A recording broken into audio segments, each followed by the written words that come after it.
బదిలీపై వెళ్తున్న municipal engineer అధికారికి ఘనంగా సన్మానం. కర్నూలు జిల్లా అదోని పట్టణంలోని స్థానిక మున్సిపల్ ఆఫీస్ నందు మున్సిపల్ ఇంజనీర్ గా పనిచేస్తూ బదిలీపై వెళ్తున్న ఇంతియాజ్ అలీని మున్సిపల్ అధికారి యంత్రాంగం ఘనంగా సన్మానించారు. ఈ కార్యక్రమానికి municipal commissioner M Krishna, municipal chairman CH Lokeshwari, municipal vice chairman Narasimhulu, municipal assistant commissioner Anupama, DE Gopinath, DE Venkatachalapathi, DE Rammurthy, AE Janardhan, Barpet councillor Iqbal, 35వ ward councillor Vellala Lalithamma, BJP senior నాయకులు Vellala Madhusudan Sharma, municipal contractors, municipal సిబ్బంది, పంప్ హౌస్ సిబ్బంది, ఇంజనీరింగ్ సిబ్బంది, మున్సిపల్ కాంట్రాక్టర్ సిబ్బంది, సచివాలయ సిబ్బంది తదితరులు పాల్గొన్నారు.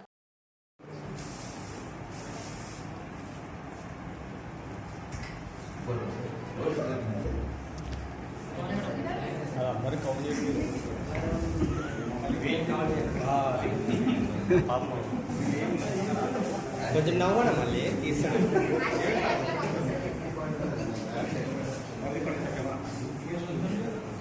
పెళ్ళి బాగా రెడ్ సైడ్ మంచిగా ఉంది.